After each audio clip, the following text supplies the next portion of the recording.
tired, are you? I'll help you rest in peace.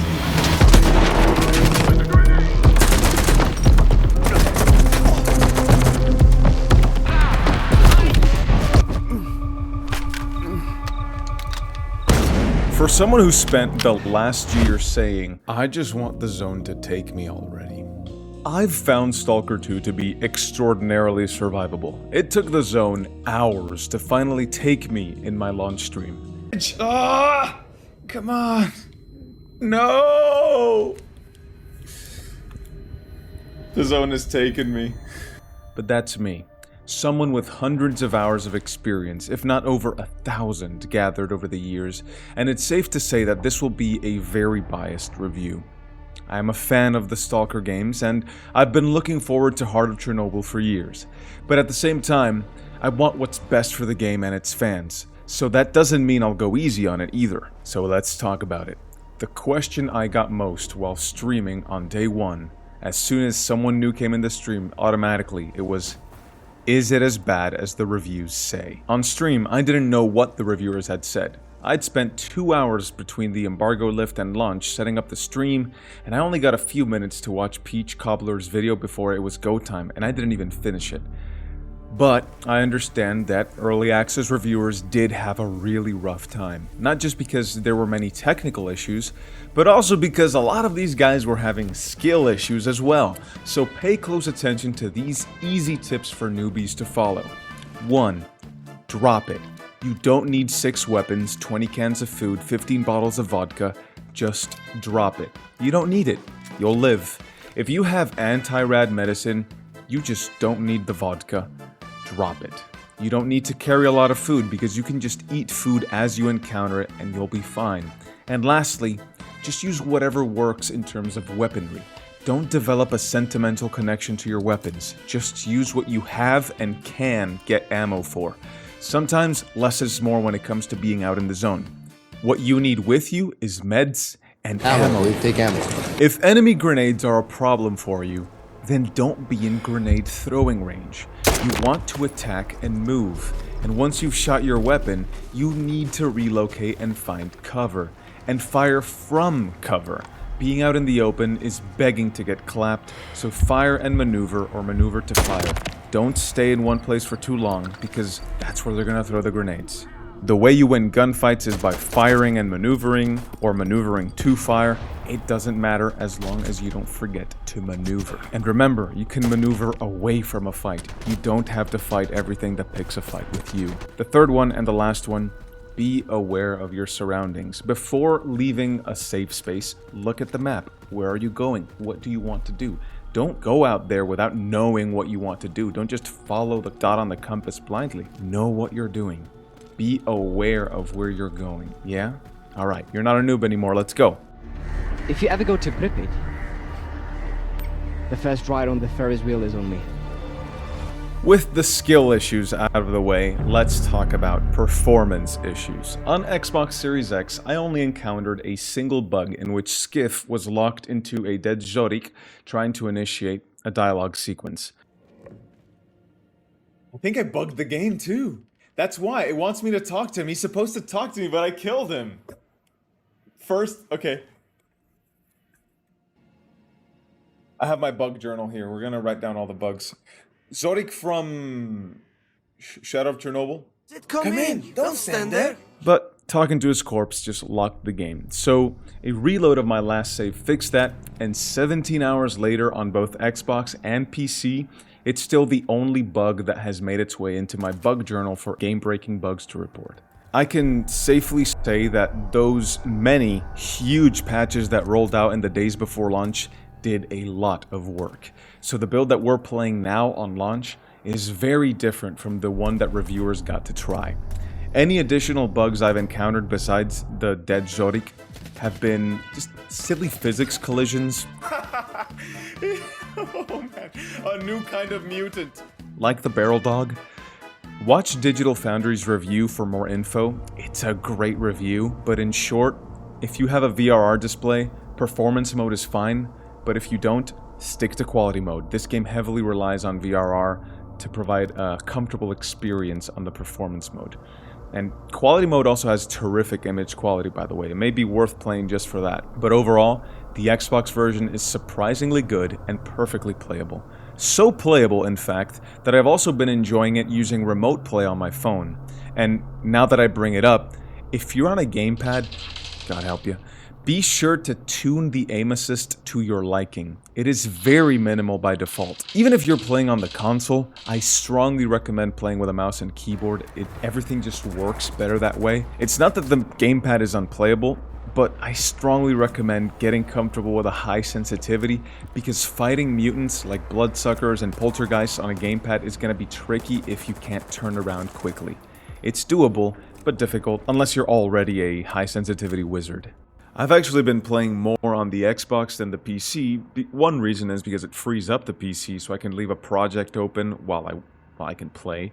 But at the same time, the Xbox just gets into the game much faster. Quick resume is really good, and it also doesn't have to do the shader pre-compilation.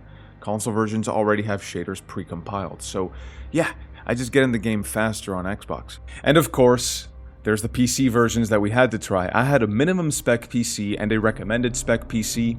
The recommended spec PC looked and ran great. I invested in a good quality X3D CPU before launch, and I kind of saw it coming. So a lot of the time, the issues you're going to run in, if you run into issues playing Stalker 2, it's not your graphics card as much as it is about your CPU. The only grave performance issues I ran into were actually on the PC, were actually while I was streaming, and it was because Nvidia's video encoder was crashing. It only happened on the stream. Simply put, the game was much more susceptible to crashing when I was using my PC's resources to stream. That's it. It was a pretty shitty ride, but we had a hell of a time! Outside of stream, despite being an Unreal Engine 5 game, my experience has been surprisingly stable playing on high settings. A little bit of traversal stutter here and there. There is no shader compilation stutter. That early shader compilation step does its job every time you boot the game. The frame rates I was getting were in the high 90s and low 100s most of the time.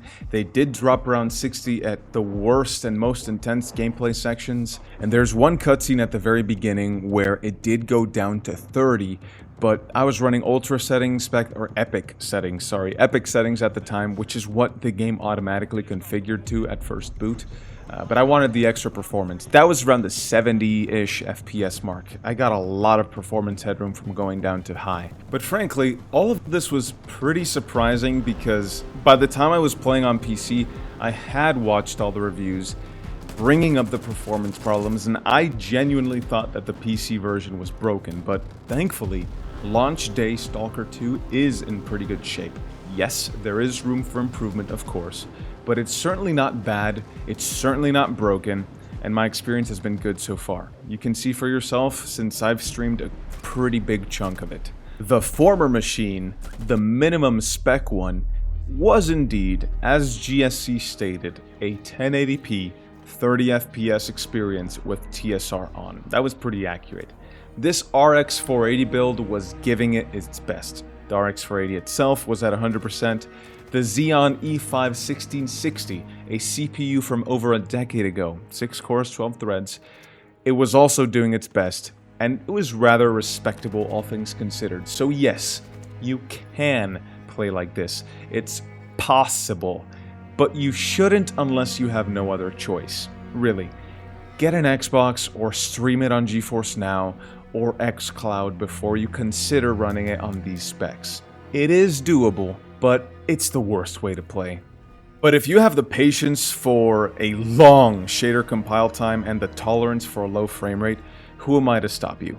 The game does work, and to some degree it is impressive, because it is great to see this RX 480 that I bought 3,000 days ago deliver software ray tracing, yes. And it's impressive for it to just be playable, yes. But it's a good time to get a whole new system if you're running these specs. Yes, it's great that it can run them, but move on. It's time to move on. If you watched my video from a year ago, you knew that already. So, let's move on to what matters most. The zone. In our image. After our likeness. I mentioned it a few times a few hours into the playthrough. While the game does start a little hand-holdy, once it lets you loose, It's a true Stalker experience. True Stalker. And it's firing on all cylinders. There's gonna be so many stories about Stalkers' forays into the zone.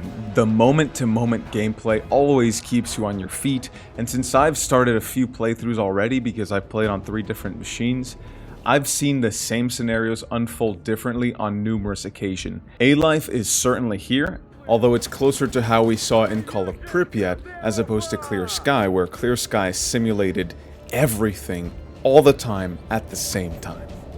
And I didn't know that there was misinformation going around that the game has no A-Life until I started reading comments from you guys that it isn't. Nope, it's here. This ward patrol swept up these bandits for me here, and in another instance, I was in a locked house with a bunch of dead stalkers and bandits in it, just to be ambushed by bandits when I walked out. As I ran away, a nearby patrol of free stalkers came to my rescue and put the bandits down. In another instance, I was being chased by a pack of dogs, and I ran into a bandit camp, which served as a distraction for the dogs that allowed me to get away from both of them. Is that not A-Life? I said it in my Call of Pripyat review this year. A-Life makes organic events in the zone feel fledged out just like scripted ones. And while I didn't have any problems with the A-Life, I did look into it, and it turns out there are a few reported glitches with A-Life, mostly to do with respawns. I have yet to encounter them, so I just can't report anything on my behalf. Everything in my playthroughs has been pretty good so far, thankfully, with only minor physics glitches like the barrel dog popping up once every few hours. The zone itself has never looked this good. It is so dense in detail that even UE5's nanite can't keep up. Anywhere you look, be it a concrete wall or lush, dense foliage, an abandoned building, the zone is incredibly rich in high-end detail. One exception, though, is the emergent dialogues with NPCs. They can look a little dead behind the eyes at times, even if the models themselves do look really good. But the cutscenes, on the other hand, do have proper facial animation. I'm not talking about those. Those look stellar. I'm talking about when you just walk up to an NPC and start talking to them.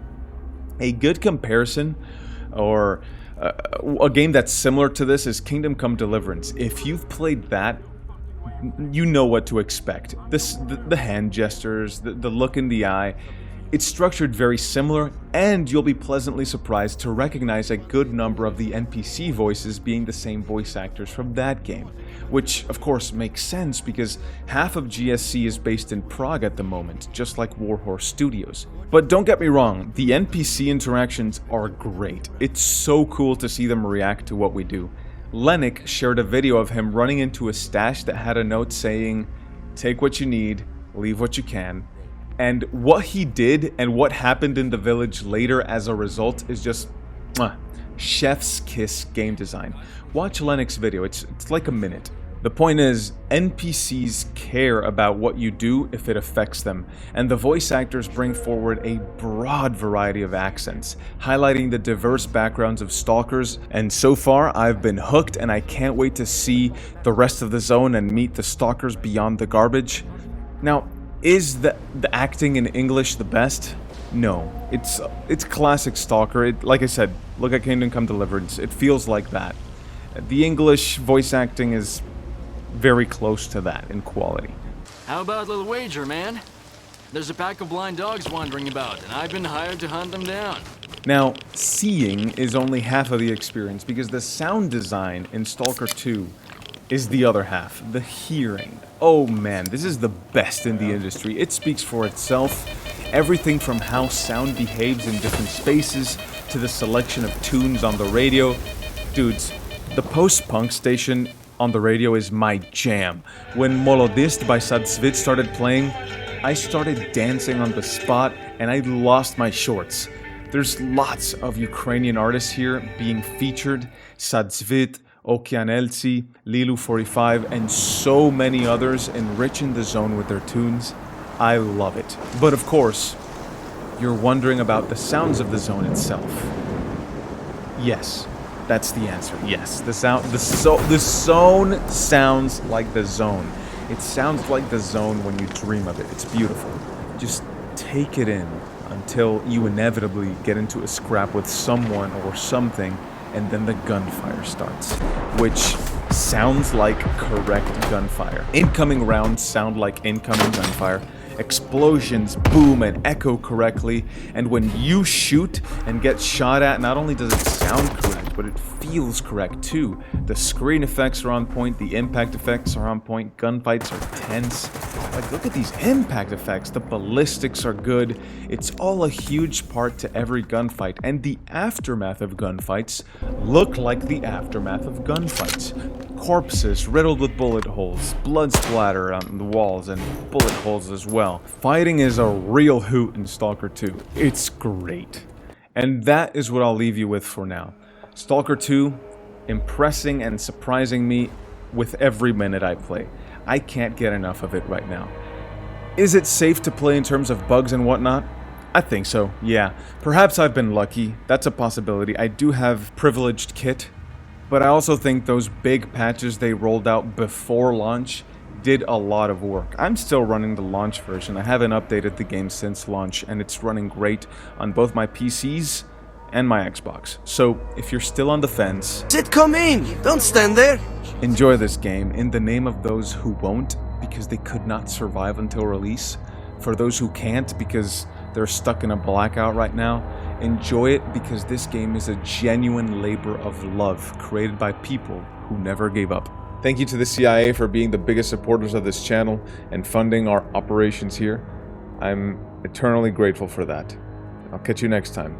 Slava Ukraini. First impressions? Oh, it's so Stalker. It's exactly what the fans have wanted.